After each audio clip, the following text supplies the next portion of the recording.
Boa tarde, voltamos aqui à transmissão ao vivo, direto do terceiro Salão do Livro Político em São Paulo. O evento acontece aqui no Tucarena, na rua Monte Alegre, em Perdizes. Reúne aí várias editoras, a gente tem descontos aqui fantásticos, né? Já fizemos uma transmissão mais cedo, daqui a pouco a gente terá o Boaventura de Souza Santos aqui, espero que vocês continuem nos assistindo. Meu nome é Sérgio Lírio e eu vou entrevistar aqui o professor Pedro Serrano, que é autor de vários livros, advogado, professor de Direito Constitucional da PUC de São Paulo. Obrigado, Serrano, aqui por atender o nosso pedido. Serrano, eu começo perguntando o seguinte, tem muita gente propondo, um deles o ex-ministro Zé Disseu, a formação de uma constituinte, né, a convocação de uma constituinte para reformar, né, a Carta Magna Brasileira, uma constituinte exclusiva e tal. O que você pensa dessa ideia? Eu respeito esse ponto de vista dado por gente de muita respeitabilidade no ambiente que nós podemos chamar de esquerda brasileira, mas eu divirjo intensamente, porque acho que nem é o momento para mudar a Constituição de 88 e nem ela deve ser mudada, alterada na sua substância maior. A Constituição de 88 brasileira, por muitos juristas, inclusive estrangeiros, internacionais, como Ferrajoli, por exemplo, que a conhecem ou que passam a conhecê-la, se surpreendem com a generosidade que ela tem de direitos. Provavelmente, como diz Ferrajoli, é a melhor Constituição do mundo em termos de outorgar às pessoas, no plano jurídico, direitos tanto sociais quanto direitos negativos de liberdade. O problema é que nós atravessamos no Brasil um momento que, de formas diferentes, vem se dando desde o fim da década, desde o começo da década de 90, mas que agora se acentuou nos últimos anos, que é um momento de um processo desconstituinte ou de um poder desconstituinte, ou seja, os órgãos de aplicação da Constituição, tanto no Executivo, Legislativo como no Judiciário, mas em especial, eu diria, no sistema de justiça, tem esvaziado de sentido a Constituição. Por quê? Por que você acha tanto que através das reformas, que nós estamos aí hoje aprovando a reforma trabalhista, que é absolutamente inconstitucional, mas que acaba esvaziando de sentido a Constituição, provavelmente vai ser aprovada pelo Supremo, quando questionada a sua constitucionalidade, pela conjuntura de forças. A reforma da Previdência é a mesma coisa. Aliás, o modelo econômico que se pensa para o Brasil é absolutamente inconstitucional. Nossa Carta Constitucional, nossa Constituição, ela é um texto extensivo, é uma Constituição extensiva, analítica, tem muitos dispositivos, ela realiza opções morais, opções políticas e opções econômicas. É a característica das constituições do pós-guerra, né, que visaram, com essas opções, tentar evitar o ressurgimento do fascismo e do nazismo na Europa. Nós estamos nessa tradição e constituímos uma Constituição vertical, uma Constituição que é o topo hierárquico do sistema jurídico, nessa mesma modelagem, uma Constituição rígida, né? E uma Constituição extensiva, ou seja, ela realiza essas opções. O Brasil é um país, do ponto de vista constitucional, social-democrático. A Constituição faz a opção. Existe no âmbito da filosofia política e da ciência política uma discussão, talvez, qual que é a melhor arte ou melhor forma de você conviver em comum. Talvez não exista um standard externo para dizer qual o sistema melhor. No direito constitucional, não. Há uma opção clara que se transformou em norma, em princípio constitucional, por um modelo social de Estado. Agora, Serrano, quer dizer, você isso tem sido falando, esvaziado. Isso você tem falando muito no poder desconstituinte, o que parece o que acontece no Brasil nesse momento. E eu queria entender como um governo sem nenhuma legitimidade, numa crise, um Congresso também sem nenhuma legitimidade, diante de índices de desaprovação, não só em relação à atuação do governo, mas ao conjunto de reformas, quer dizer, a maioria absoluta, esmagadora da população não quer a reforma da Previdência, rejeita a reforma trabalhista e ainda assim elas continuam sendo aprovadas no Congresso. Como é que você entende esse fenômeno? É parte disso? De um outro poder? Eu acho que é parte disso. O que nós vemos é o Congresso sendo usado para esvaziar de sentido, acabar, vamos dizer assim, com os direitos sociais garantidos na Constituição, e o sistema de justiça usado para reduzir as liberdades públicas, os direitos à liberdade. Veja o que aconteceu com o Supremo quando decide que a presunção de inocência vai só até o segundo grau, ou seja, o sujeito pode ser preso após decisão de segundo grau, reduz o âmbito da decisão da presunção de inocência. Não joga, como determina a nossa Constituição, para o trânsito em julgado a definição da prisão. Isso tudo são, vamos dizer, o sistema de justiça tem avançado sobre as liberdades públicas e o legislativo sobre os direitos sociais, é o que nós temos visto ultimamente. Isso é um poder constituinte, é um descumprimento da Constituição. Nós precisamos agora lutar pela Constituição e não pela sua mudança, até porque eu acho que no quadro de forças, na correlação de forças hoje na sociedade brasileira, eu não creio que nós consigamos uma Constituição melhor do que a que nós temos. Talvez por um desejo de mudar instituições, achando que pela Constituição você muda o Ministério Público, o Judiciário, para mim é uma ilusão, né? O problema é muito mais complexo do que isso, me parece.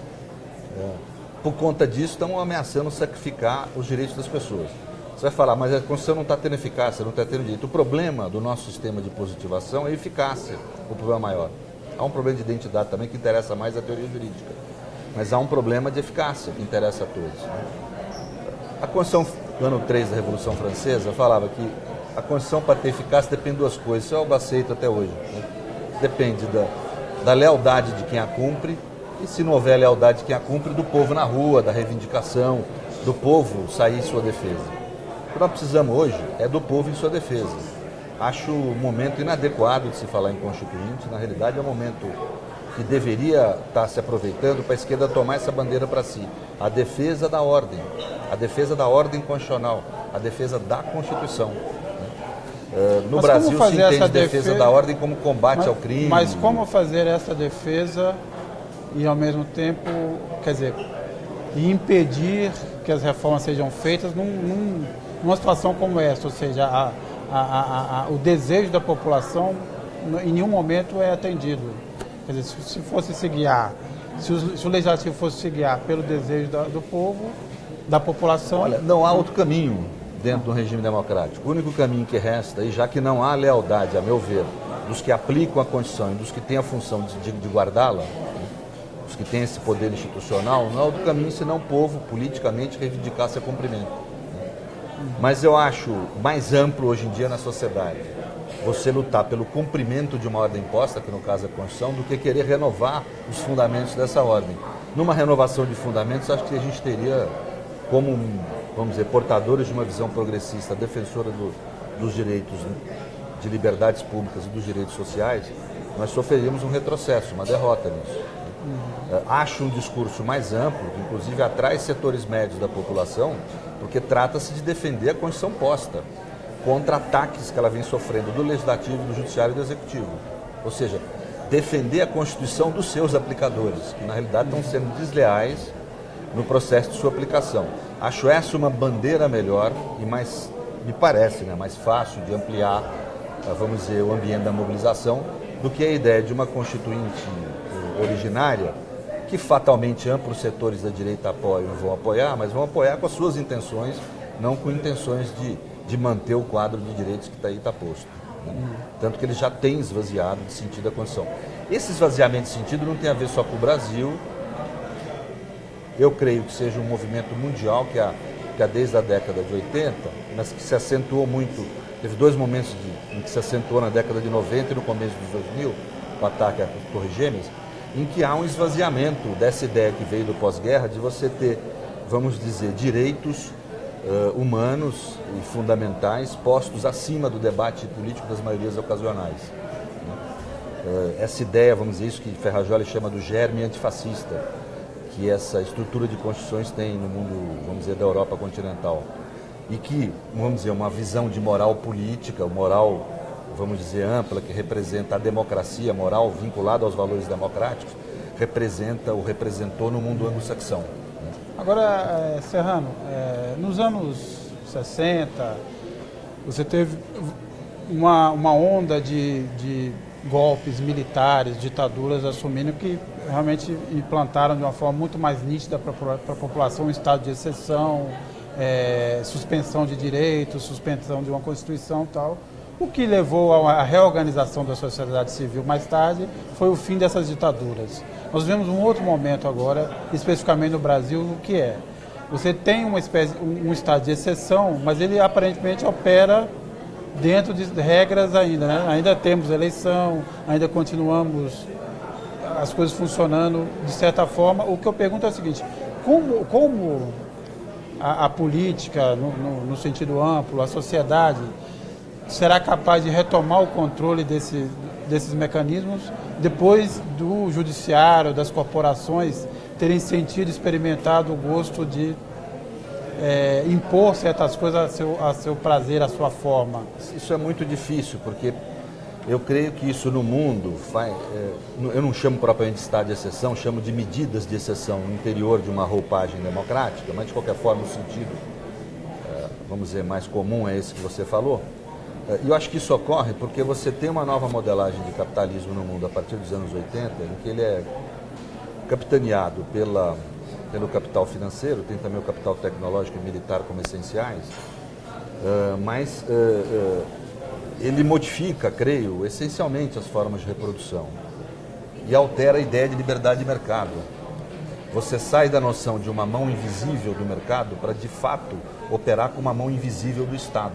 O capital financeiro depende essencialmente para suas operações dos estados, né? Por que você põe dinheiro num banco grande que te paga menos juros e não põe no banco pequeno que te paga mais juros? Porque o banco grande te oferece segurança. Segurança por quê? Porque no fundo ele tem o Estado como garantidor, como alguém que garante a não quebra, a não falência. O Estado garante a operação financeira sem disso receber nada. No fundo ele cumpre o papel mais relevante daquela operação. A captação do próprio cliente é feita pela sua presença invisível. Também a presença invisível dos Estados na forma como se dá a governabilidade global. É um capital que se expandiu para o mundo e que estabelece uma governabilidade global através das grandes corporações, do próprio capital financeiro, etc. Né?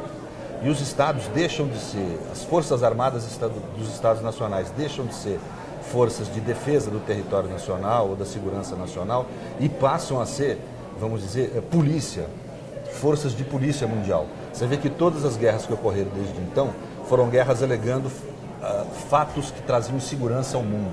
Bomba atômica no Iraque, ou seja, toda hora se alega Estado Islâmico hoje, se alega algo que põe em risco a segurança do mundo. Então você tem uma nova forma de governabilidade. Terceiro aspecto importante, é uma nova forma de capital que cria muita desigualdade social.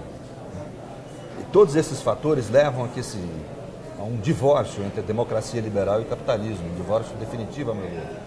Esse modelo de capitalismo passa a exigir um Estado autoritário, incompatível com os direitos, incompatível com as construções do pós-guerra. Nós estamos fundamentalmente nesse processo de briga, aquele Mabeng fala, entre o niilismo e o humanismo. O humanismo não no sentido que Foucault criticava, mas o humanismo, digamos assim, esse pacto civilizatório que houve no pós-guerra. É a luta desse pacto civilizatório contra o niilismo, contra a barbárie. Não tem jeito da gente vencer essa luta sem sensibilizar as pessoas para que o pacto civilizatório prossiga. Ele está afetando a vida de todos. Veja como as pessoas estão mais violentas, né? A própria sublimação própria da autorrepressão civilizatória que as pessoas têm que ter, de enxergar o outro. Eu não vou xingar a pessoa que morreu para não ofender seus familiares. Essa coisa mínima da convivência civilizada, nós estamos perdendo, está se diluindo junto com esse pacto civilizatório. É a entrada na barbárie mesmo. Então nós precisamos atentar a isso, sensibilizar a população. Não há outro jeito, portanto, de lutar contra o poder desconstituinte no Brasil sem ser com a população, vamos dizer, ativa e conscientizada. Nós temos uma oportunidade. Eu creio que nunca a população brasileira foi tão politizada como agora, ao contrário do que se fala. Ela está apática, até deprimida com tudo que ela tem visto, né? Com as disfunções que têm ocorrido, inclusive no processo de luta política. Ela está amedrontada, mas ela nunca teve tão politizada. Então nós temos chance de, com convencimento, aos poucos, com mobilizações, com luta, com conflito também, criarmos, acho que, um ambiente para desmontar esses afetos próprios do fascismo, essas afecções autoritárias, né? E com isso, vamos dizer, conseguir fazer o pacto civilizatório sobreviver. Veja que não é nem propriamente uma luta de esquerda, é uma luta democrático-civilizatória, que eu acho que é o que a gente tem pela frente. Obrigado, Serrano, agradeço muito a sua presença aqui. Lembrar que daqui a pouco a gente vai receber aqui o professor Boaventura de Souza Santos, Continuem ligados aqui nas nossas transmissões. Estamos aqui direto do terceiro Salão do Livro Político. Serrano, muito obrigado.